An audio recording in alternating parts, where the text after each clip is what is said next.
Assalamualaikum dan selamat sejahtera. Pada episod kali ini, saya akan menceritakan tentang pengalaman saya masuk ke Masjid Bursa. Masjid ini telah dibina pada zaman Kekhalifan Uthmaniyah. Kami diberitahu bahawa selipar atau kasut harus ditanggalkan sebelum sampai ke tangga masjid. Pada tengah masjid, terdapat satu buah air pancut. Air pancut ini digunakan sebagai tempat berwuduk. Sumber hasil air ini datang daripada gunung yang berada di Bursa.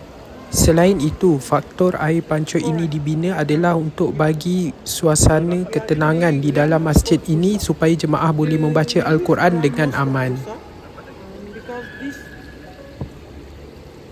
This mosque served as the governmental mosque for the Ottoman Empire for a very long time. Bursa was the fourth capital of Ottoman Empire. So the construction date of this one, actually 14th century. So 1496. And the construction took 4 years. On 1400, construction completed. So during that time, the Sultan was Bayezid the First. So before he goes to war, he just made a bet. He just made a wish. He said, if I ever win the war, when I come back, I will construct 20 different mosques all around the Bursa. So we just went to Niposa in the war. But when they come back, the wise man of the Sultan advised Sultan. So instead of making 20 different mosques all around the city, because there were already many mosques in the capital Bursa, the wise man told them to make one big mosque with 20 different domes.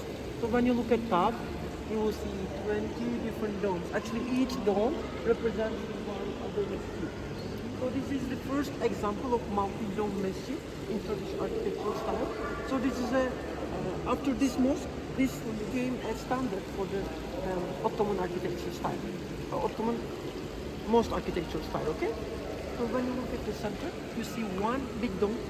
It's covered with glass, so the light can come through, and then there are four more domes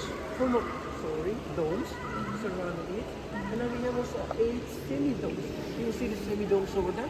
So all the domes right here just to support the main dome itself. So long story short, instead of making 20 different big masjids, they make a bigger one. So there's something also funny or different, let's say. Just right in the middle of the mosque, we have a small fountain area.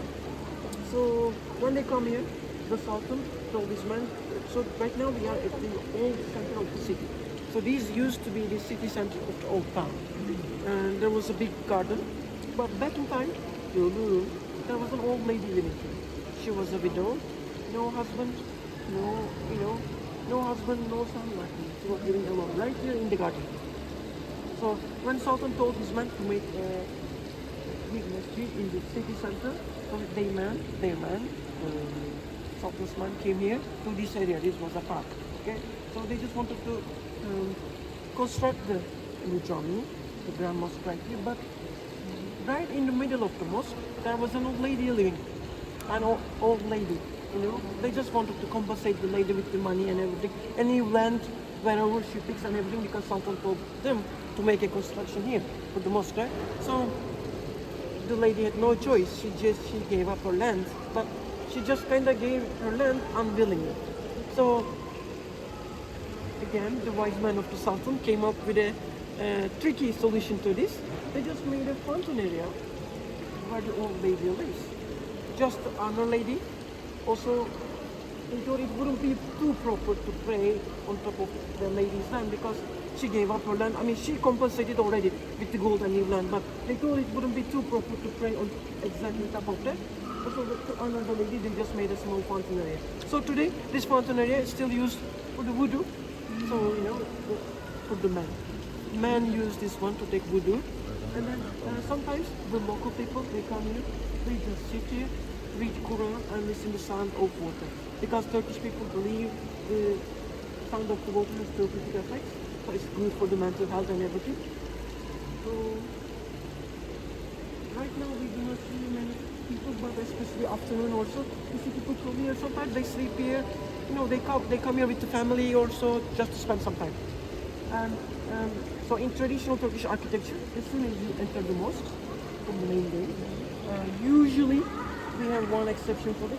Usually on the right side, we have a place like this one for the ladies. So this area for ladies, again, usually ladies and men. Anytime Allah laki-laki pray at the same place, but ladies have a more secluded area for them. So this means this area is for the ladies, and that's why it's secluded. So also when you look at the walls, here in the ground, I think 4 to 6 different calligraphies. So those calligraphies, it's artsy way of writing means in the name of Allah, surah, the name of Allah or the parts of the Quran. So all of them original, but many of them also renovated. So they are all painted with a different artist, the famous artists back in time. Don't forget construction date 1,400. So the most are in them is 623 years old. So that's why this is a World Heritage on the UNESCO. So everything inside is original, but some parts partly renovated because there was an occasion also. There was a fire. The part of the main gate also burned down and everything. But long story short, so everything is original. Some of them renovated. I want to show you a couple more things. Then I will give you free time. Then I will make a group photo. Okay? Please follow me.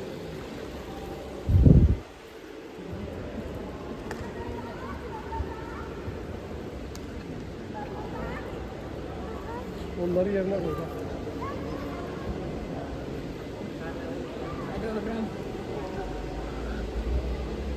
Tak silap Tuah pernah datang sini. Datang Turki Uthmaniyah buat jalin hubungan dengan Sultan Melaka, wakil Sultan Melaka. Mungkin dia dah pernah pergi sini. Mana kita tahu? So we are looking at the minbar over there. Mimbar. Minbar. So it's where the imam goes on top of it and talk to the preach. So everything is normal here. So this minbar is just traditional Ottoman architecture. It's called kundakari. So there's no glue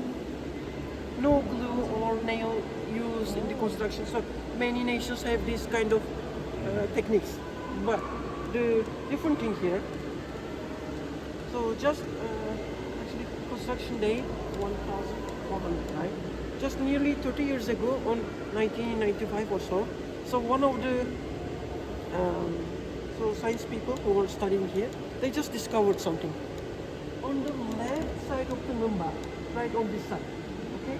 So the guy, he was just praying here, just saw some things carved on the wood. So then when they take a closer look, they just realize, just please pass this and turn, okay? Just take it, and then when you look past.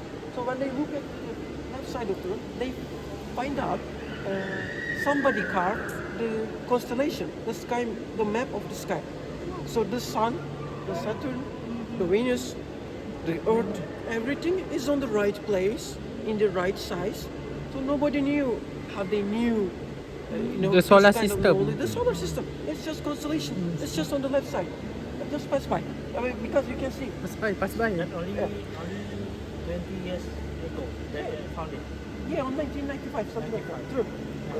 So right now, when I look, I can see, but because I know by heart. When you look at the picture, you will understand what I mean. It's just on the left. So that's why right now it's also covered with the glass and everything. We are not allowed to go there. So you cannot go there. Okay? If anybody... Macam mana orang dulu tahu? Padahal dulu belum lagi ada teleskop. So this is one of the... Yeah, go ahead. What is the function of this building? This building also for the imam. For the imam. Jummah prayer. Imam goes on top of it. Oh. And then, yeah. Oh, on top. On top. And then so we can see the whole Jama'at. And then, you just preach or to call the imam from there. Right? Couple Up there? more things. Yeah. Come. One more thing. This one. Yes. So in this one, it's called mahfil. Mahfil is for the muazzin. Oh, muazzin. Muazzin goes on top of it. Oh, kat Malaysia tak ada kan?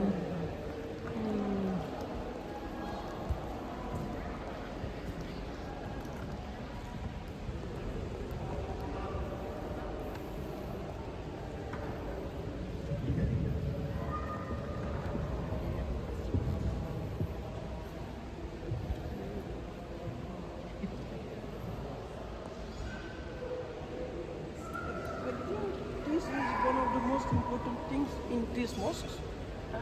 Many groups pass this one. So, in a way, it's kind of holy days. So, when the Al-Fatih conquered Istanbul on 1453, 1453, he conquered Istanbul, okay? And then after he conquered Istanbul, he sent a big ship full of gold to the people of Makkah, to have them as a sadaqah, okay? So, and then people of Makkah and Medina just appreciate the gratitude and they have everything. So they sent the cover of the Kaaba, Kiswa, to Al-Fatih. This is the original Kiswa. To go back in time, but out of respect, Al-Fatih just he decided not to carry Kiswa to Istanbul, because this was the first capital for their time. So sometimes people come here, they also pray here, but don't get me wrong, they're not praying to Kiswa. Yeah. They're just praying. You understand me, right? Because sometimes people understand me wrong. Nobody is praying to Kiswa, but Kiswa also towards the Makana. So they just people like to pray here towards the Kiswa and everything. So this is probably the most holy artifact here in this mosque. Is one of the most. So I urge you to make some photos here. Okay. So it's 10:40 now. Okay. Let's make 10 minutes free time photo. Like 10:50, we just meet outside, make a group photo, alright? Seperti yang diberitahu bahawa masjid ini merupakan masjid kerajaan Uthmaniyah. Di belakang saya ini merupakan kiswah Kaabah yang dibawa khas dari Mekah ke Bursa. Pada zaman itu, Mekah masih di bawah naungan kekhalifatan Uthmaniyah. Di belakang saya ini pula merupakan air pancur. Air pancur ini digunakan sebagai tempat wudu. Selain itu, memberikan suasana ketenangan di dalam masjid. Seumur hidup saya tak pernah ambil wudu rasa air sesejuk ini. Maklumlah, air ini diberitahu kepada kami bahawa datang daripada pegunungan di sini. Subhanallah. Subhanallah. Subhanallah. Jom. Alhamdulillah, la ilaha illallah, wallahu akbar. Wala haula wala quwwata illa billahil aliyil azim. Bayangkan bagaimana pada abad ke-14 mereka boleh membina sebuah struktur iaitu masjid ini yang begitu indah tanpa menggunakan sebarang teknologi moden seperti pada hari ini. Sekarang ni baru nak Melayu ada betul. Ni masjid pertama apabila Sultan Muhammad Al-Fatih conquer Konstantinopel jadi Istanbul. Jadi kemungkinan besar Hang Tuah pernah jalinkan hubungan dengan Sultan Muhammad Al-Fatih pada 1400. Mesti punya. Memang terbukti Hang Tuah pernah datang sini. Buka balik buku. Sebab waktu 600 years already. sama dengan usia Melaka. Jadi Melaka dapat bantuan kan daripada Uthmaniyah. Mesti punya ni. Mesti dah pernah dia masuk. Mesti dia pernah dia masuk. Tak, Hang Tuah pun nak travel. Kita baru nak travel. Dia dah travel 600 tahun dulu dah. Assalamualaikum. Sekarang ni kita on the way bersama Kak Nuha. Husna. Kak Husna dah macam Lisa Surihani. Mana betul saya? Saya dah sampai Turki. Mana betul saya? Ini apa ni? Tourism Danisma Purosu. Ya, ada bendera anak. Okey. Bas kita mana? Oh ni. Dia kena tukar. Terima kasih.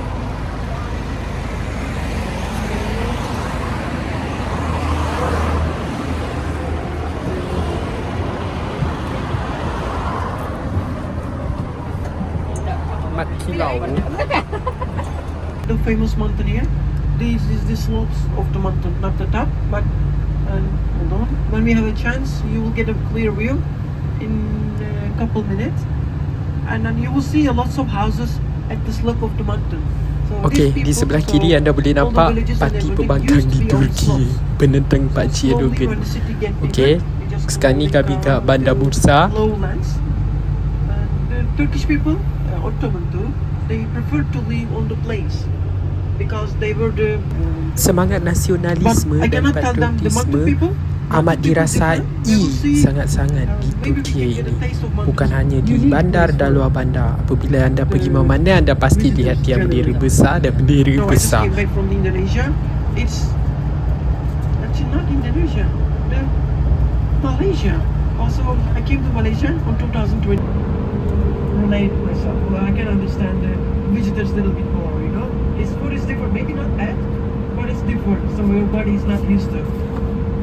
So say in Turkish culture, this will be your general breakfast. So sometimes it will be a little bit more rich.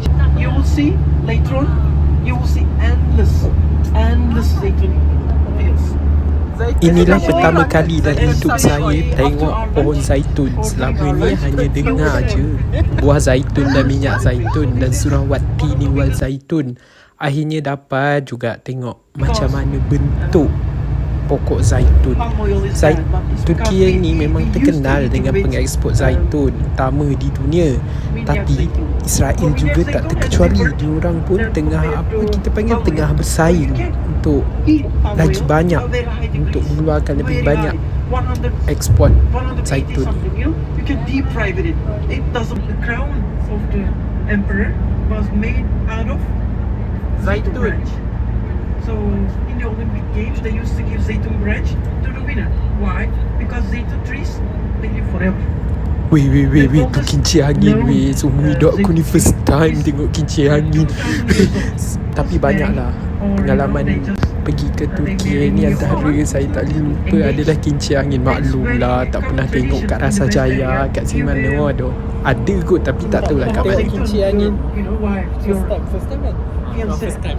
So because it's a good fish for an eternal bliss. Ex kerja situ. Sebab kawasan kita orang kawasan perumahan, tak ramai. Bukan masyarakat. Tapi bosan tak dulu. 6 bulan 4 bulan. Okey, gaji tak pergi sini. Habisan kosong. Cantik ni bajaran apa ni? Bajaran Titi Wangsa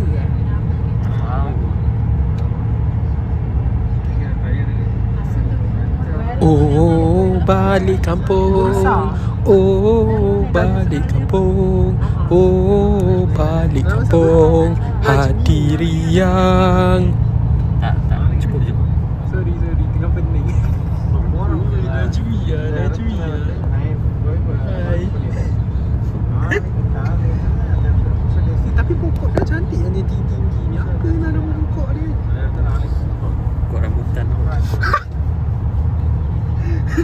Ya tu rambutan. Tu macam rambutan ke? Apa jadi kalau tanam pokok durian tapi kita jaga, kita sirap tapi kita tanam kat sini. Kita jaga dia. Tak tahu. Tak jadi pun. Letak baju banyak. Apa dia kata khas stuff ni apa saya.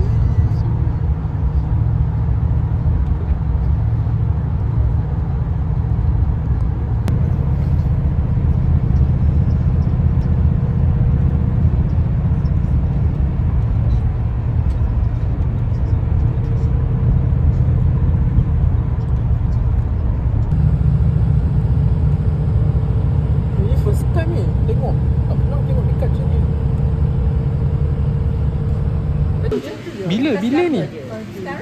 Baru. Oh, dia main ambil je.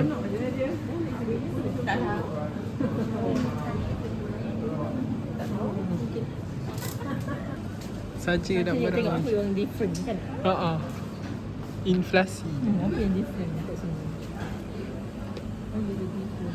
Kita macam YB menjenguk kawasan. Kalau bagi RM2.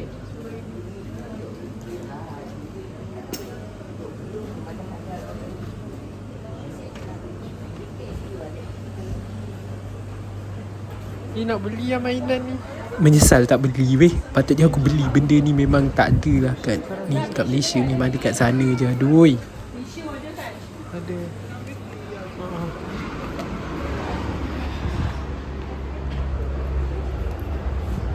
Dah? Cik saja je nak tengok apa yang different kat sini. Tak tu laki perempuan tu. Itulah tadi laki. Laki rasanya. Ha. Tak tadi dah kereta tu. Okey, waktu ni kan masih dalam bulan Ogos. Lagi seminggu kot nak merdeka. Jadi semangat kemerdekaan tu membara lah. Tanggal 31 bulan 8 57. Merdeka, merdeka.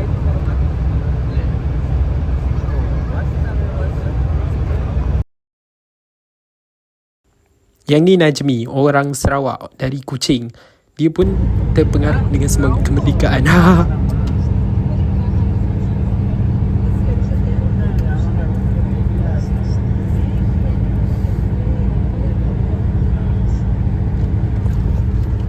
Sekarang ni kami berada di pergunungan tapi tak tahu kat mana. Assalamualaikum. Sekarang ni kita dalam perjalanan tapi tak tahu ke mana.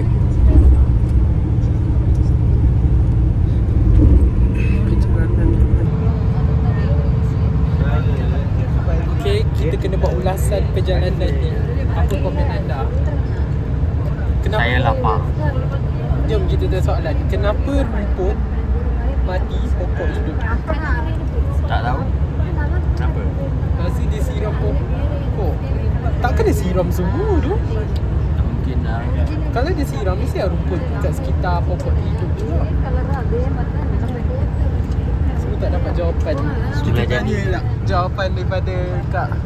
Kak, kenapa pokok sini hidup tapi rumput dia mati? Ha? Soalan lagi sekali? Kenapa pokok kat sini semua hidup tapi rumput semua mati? Kalau dia siram, mesti pokok rumput tu terkena juga. Sushi, tanah sushi. Sushi? Tak tahu. Itu lah, mesti tak tahu. Memang tak tahu. Pokok dia semua hidup tapi rumput semua mati. Ni kalau terbakar ni, orang ni isap rokok ke, bau api ke. Ya kan? Isap semua mati, kering kan. Itulah antara soalan-soalan yang terngiang-ngiang di fikiranku sampai sekarang tak jawab. Okey, ni tool tapi dia tak tulis berapa harga tool, tapi tak ada tashengo. Dia ikut tool tradisional lah kot. Sekarang ni kita ke Izmir. Bahan di Izmir. Lepas tu ada kincir angin kat sana. Kat sana ada kincir angin. Ada apa-apa nak cakap? Izmir tu dah buka dua.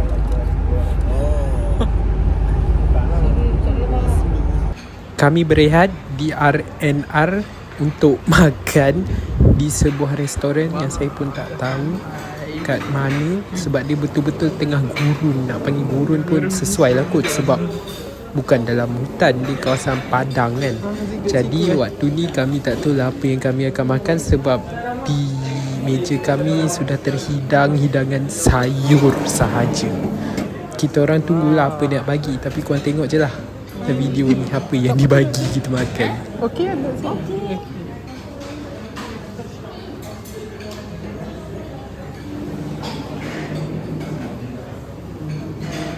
Apa komen anda? Kapal. Nanti Liza? I'm good. I am what else? I am excited to eat. Najmi? Apa komen? Nanti? Lelaki ni jawapan tu.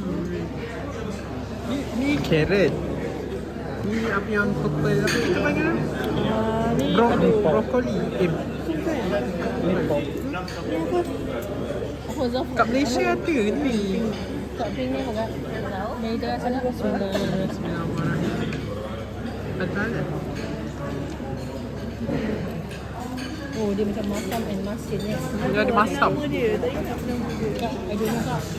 Tak dapat lihat. Masam. Depan ni pun orang Malaysia juga. Thank you. Ni kosong. Terima kasih lah.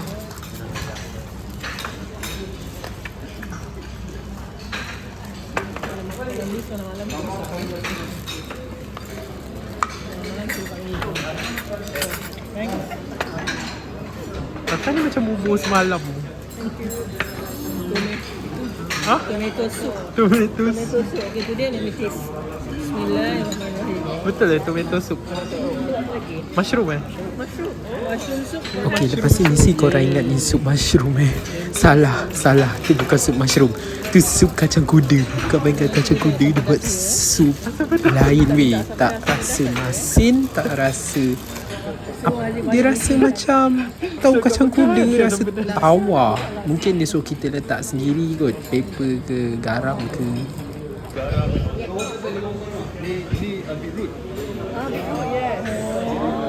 Macam ni makan ni. Macam ni makan ni. Oh, makan je lah. What is that? Mushroom soup. Mushroom. Oh, okay. Baiklah, ini merupakan grup kami yang di Turki selama 14 hari tu. Walaupun tak kenal pada mula-mula macam stranger, Alhamdulillah rapat sampai follow masing-masing ke IG. Yang ni pula tak tahulah kenapa dia buat style macam tu. Sebab serigala kan binatang nasional, haiwan kebangsaan Turki. Okey, yang ni nasi dengan daging. Alhamdulillah ada daging dengan roti. Tapi daging dia sedap tak tu, dia letak apa tapi sedap Yang pasti halal je lah. Kita sama-sama Muslim kan. Turki pun negara Muslim. Waktu ni YB tengah makan Tengok tunjuk good lagi sebab sedap. Marhaba. Tu gambar siapa? This. Kita buat suara ni. Bisa. Buat video. Boleh Dia kena jawab. Presiden lah. Presiden dia sekarang. Tapi dah meninggal. Nama dia Mustafa Kamal Atatürk. Itulah yang dia cerita Atatürk semalam. Itulah gambar dia. Hari ni kita tengok muka dia. Wah, lawatan pergi belajar. Apa kemerdekaan tu? Sedap lah roti. Kenapa kau tak ambil? Istiqlal Mas. Kong masuk bespu syafak. Lana yusen saja. Samada yunmo. Nustu netu tenin sonar saja. Ciao baby. Okay, tak hafal. Sorry. Angur is yellow now. So we have yellow angur and the black one and also angur merah. 3 color. But this area is mainly angur kuning. It's little bit asam, also sweet. But it's suitable. Orange, mandarin, lemon. So let's call it a citrus town. Okay, when we go there, I will talk about more citruses because that's one of the main things we use.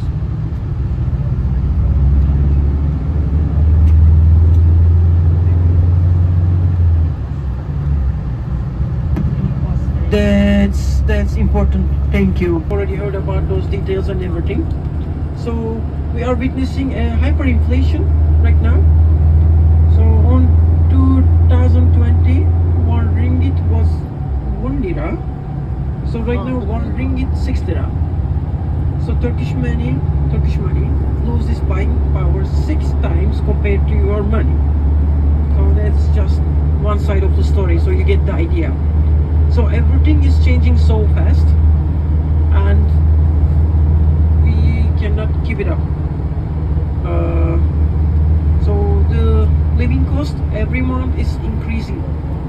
So last year I used to pay 3,000 lira for my rent, but right now I'm paying 12,000 lira for my rent. You know what I mean? My landlord kicked me out, so I have to find a new one. So now my new landlord wants to kick me out again because he thinks the rent increased again for 20,000 lira. So everything going up so fast. We cannot keep it up. Like I wanted to buy a shaving machine. Okay, it was in June. I checked the Amazon. I have a screenshot. I can show it to you. I checked it. It was good. It was like 400 lira. Okay, 400 lira. So I just went to Indonesia and everything, you know. So after 1 month in July, I checked the prices again. This time prices were 490 lira. I was like, you know, I was just talking to my friend over there, you know. There's inflation in Turkey, everything is increasing so fast. I showed him a screenshot in 1 month from 380 it became 490, you know. Then should I buy now? No, it's already expensive. Maybe I should wait for the good price, you know. Then I came back. 1 week ago I checked. So right now it's 650 dirham. In 2 months from 350 to 650. Just 2 months. It's a small shaving machine. So I just decided I don't need shaving machine anymore. You know what I mean? So it can go. Nobody needs a shaving machine anymore. So probably it will be 1,000 lira in couple months. Wow. Then I will be so sad for not buying it for 600 lira. But this is what we are experiencing right now. So when you ask living cost, changing every month. So I know there's inflation in Malaysia. I know there's inflation in Indonesia. Everywhere. Even in USA they have 4% inflation. But right here, our yearly inflation 150 something. So like in last May, I had another group, very nice group of people from Malaysia. There was a guy, very nice guy. Company, okay? You work for Google, Apple, IBM. Then they pay you in dollar. But every month you are paying for the same thing more money, so you have less buying power. Same thing for the, for example, iPhone. For the iPhone, we also iPhone price index. Just Google it. iPhone in Malaysia 2 times cheaper than here. So let's say, Turkey, iPhone in Turkey 2 times more expensive than Malaysia. So you can buy iPhone, you know, half price for what I pay.